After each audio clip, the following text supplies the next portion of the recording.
Hey guys, Van Quid Coins and Bullion here, and today I'm going to be sharing some paper currency that I have saved from collections that I've purchased over the years, and something that I'm not necessarily willing to sell either because it's super rare or it's something I've not seen before. So let's dive right in and see what I've got today. All right, everybody. So like I said, I'm going to share some of the paper currency that I have either saved or bought for myself over the years. Typically, a lot of this stuff, I'm not big into paper currency per se. I don't go out of my way to purchase it a lot. Typically, it comes in collections, and I end up just holding on to things that I've either never seen before or just are kind of cool for me. So to start out here, I am in Minnesota, so I kind of target, this is Minneapolis, so I'm pretty close, probably a half hour away from the cities. And this is something that I just had not seen before. The national currency, I've seen plenty of nationals, but this is, I believe, from the second charter period. And it is a brown back. So you can see by that on the back, and we'll just kind of go through the details on it. And I did have it. A lot of these things I did have for sale and just haven't taken the prices off. But, these nationals are just so cool. So you can see, we have Ben Franklin there with the kite and the key. And it's just, there's so much detail in these old notes. Just the scroll work and the engraving. And then these signatures would be printed on the note, but down here you actually have live signatures. So sometimes, the live signatures actually go for a good amount of money if it's actually someone famous. So just look at this. You got Lady Liberty wrestling an eagle. And I believe these came in $5, $10, and $20 denominations.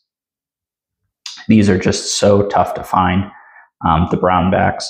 I have some other nationals, large size, the date back and not date back, and those are more common, at least in my experience. And again, you have here something specific for Minnesota. It looks like a settler maybe fighting an Indian. Just look at the scroll work on that. And then 710 is the charter. So that'll be the same on the front and the back. And then there is the eagle on the shield there. This is probably one of my favorites, 710, and that'll be consistent for large and small size. This next one here is, again, 710. This is the next series. I believe it's the third charter. And these become a little more standardized. So again, you have the cashier's live signature and the president's. Imagine signing these, hundreds of these or thousands of these guys. My hand would get tired. Just soak this in. And the reason why I kept this one, obviously it's Minneapolis. It's kind of something cool to collect. It's about as nice as I've ever seen them in 55. So that's kind of hard to replace, I would say. Just look how vivid the seal is. So much detail.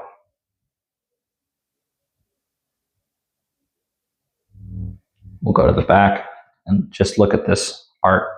And so this is the plain back, and they came in plain and date back. So I believe I have a date back in here, maybe a different denomination, but typically there'll be a date in here, and that would be the date back, and this is the plain back. So you got Liberty here next to the Capitol with the eagle. Just look how detailed this is.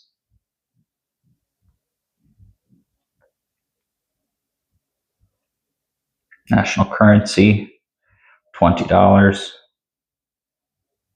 And of course you have the printing plate down here.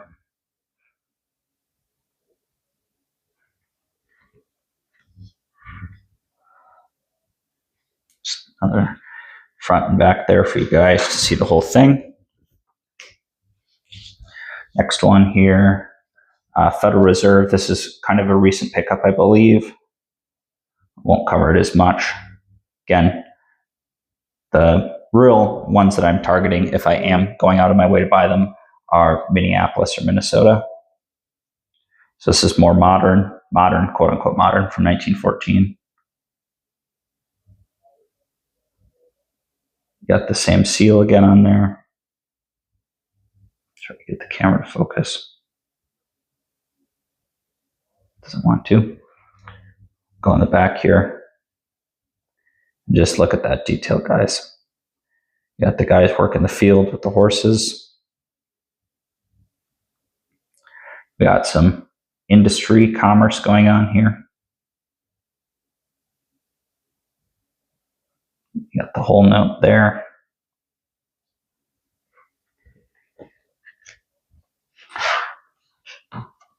And then we have a $5 reserve. I believe this is part of the same series. So I need to get a couple more to finish it up. It's not really a priority, but I'm sure I will eventually get it finished up. It's the $5 Minneapolis Federal Reserve note. And the backs are kind of where all the design is on some of these other more modern ones. Not modern, you know what I mean. The end of the large size.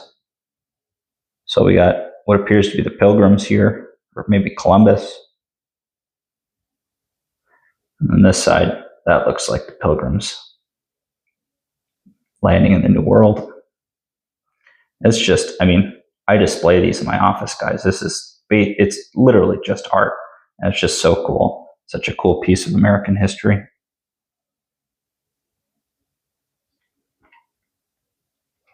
We got the front there. And we have another Federal Reserve note. This is the one. Nice grade, EPQ. I believe these down here are live signatures as well. Got Washington, the seal.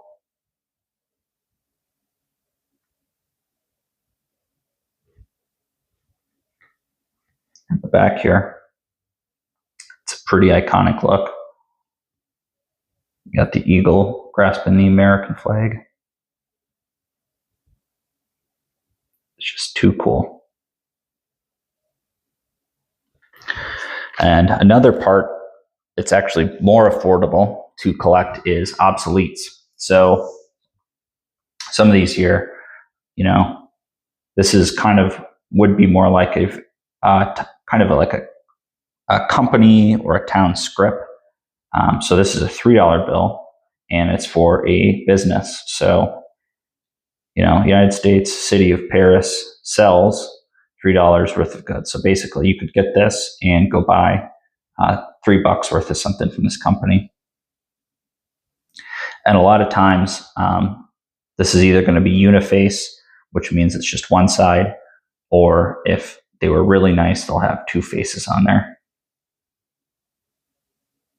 They put the address here. It looks like it's December 1st, 1868.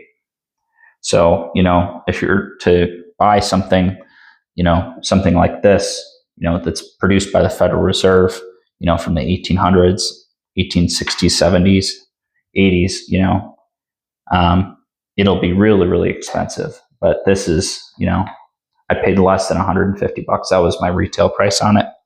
But it's just cool to have something that's, you know, so old, and it's just so, so cool.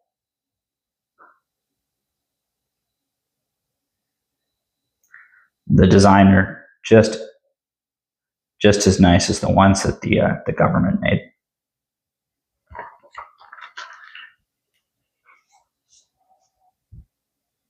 And then we got one from Louisiana. So obsoletes. So former, I believe it was before the Civil War, there was probably 6 or 8,000 different banks that issued currency. The Federal Reserve just, I don't know if it even existed. I think that it was just down to the local governments. So basically, what was happening is that your local county or town or whatever would issue money, and then you'd have this big tome, this big book of currency and values, and it was kind of it. It was tough because you had to keep track of other towns and how credit worthy their banks were, and your $20 might be $30 in a town that has bad credit worthiness. But if you go to a town that has stronger credit worthiness than your town, then this 20 might only be 10. So it really depends on how good your town was. And just another note here, this is a remainder. So basically, this was never circulated. So this is, you can see it was never signed. And then sometimes there'll be a note here that says canceled. So they'll be like crossed out, and that means that they were circulated and they canceled them. But just look at some of this. This is so cool. You got a sailor here in the front.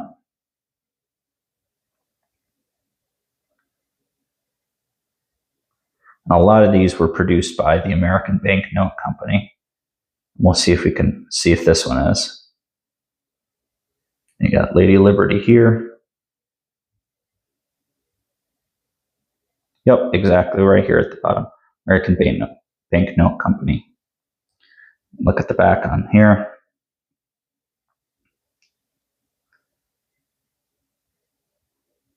Just so detailed.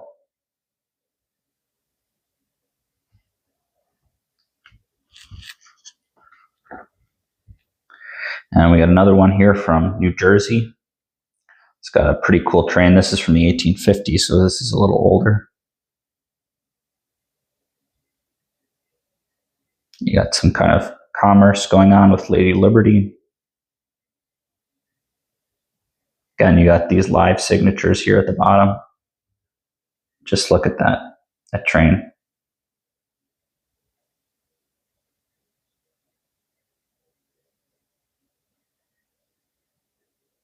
American Banknote Company again. So a lot of times you'll see motifs repeated just because you have similar designs throughout the U.S.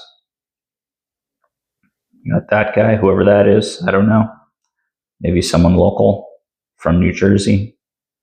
You got the shield, and then you have the bundle of sticks. It's the same motif that you see on the Mercury dime. And then you have the Bordentown Banking Co.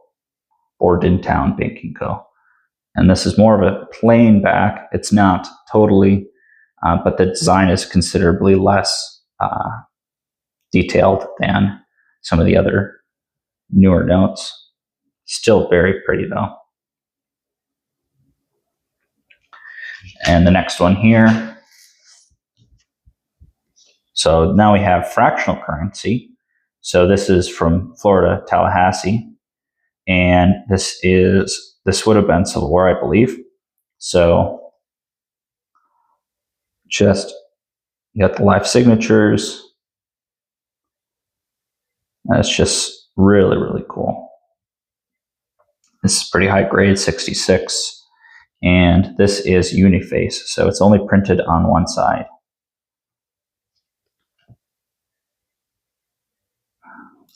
And then we got a couple more fractional pieces here. We have this one. This was issued by the United States government. So this is a 10-cent.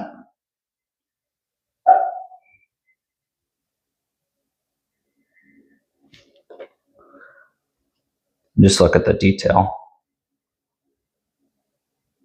And they produced these because there was, during and after the Civil War, there was a huge lack of circulating physical coinage. So they produced these to kind of fill those gaps.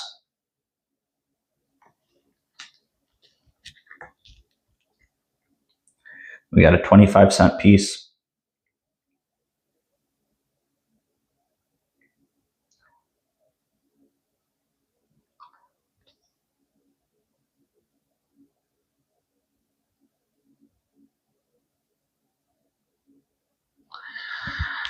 And then we can move on to just some odds and ends foreign pieces that I've picked up over the years. This is a 5 million mark, kind of a hyperinflation piece from Germany.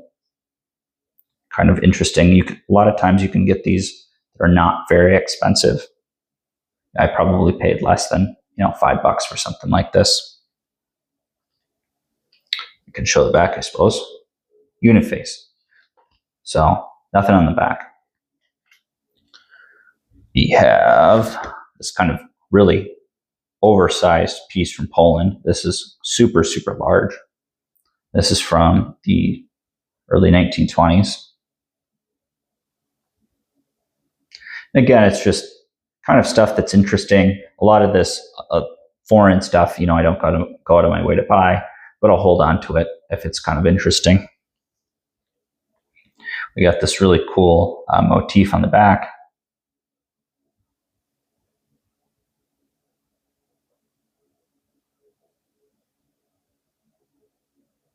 You can see that, even 100 years later from those 1850s notes, 150 years later, the printing styles haven't really changed at all.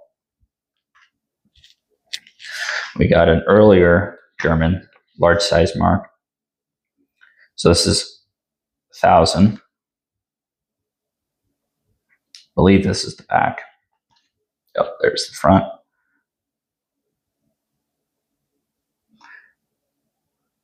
And they're just as detailed as we were. This kind of stuff makes me want to have the U.S. produce something that's just as detailed and pretty. But most people, don't even carry cash anymore. So I guess it makes sense, but it would just be nice to have something that's cool to look at. It's kind of an oddball, modern piece. I think probably someone gifted this to me. That's why I've held on to it. It's just nice to see something like that. Got the dam on the back.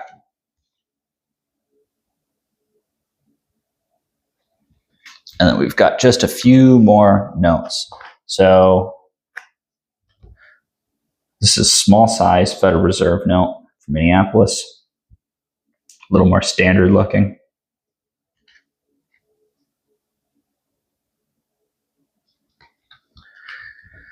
Got a few raw ones. So this is the Nationals. So this was Federal Reserve. It says right here, Federal Reserve. And the Nationals came before that. So you had your large size Nationals and your large size Federals, and then you have your small size Federal and Nationals. So this is, you can see it still has the same charter number as the first note, 710. So this was produced, was it 50 years after that other one? So it's kind of crazy how stuff has changed so much in 50 years from that. This looks like just a normal $10. And another really cool thing to collect, or how to, is collect where places that you've been. So I actually grew up in Rochester, Minnesota, and I wanted to pick this one up. So I would recommend that people collect places that you've been, or places that you grew up or have lived. And that's just kind of cool to have that. Rochester, and then I got one from Stillwater, Minnesota. I lived in Stillwater for probably 3 or 4 years.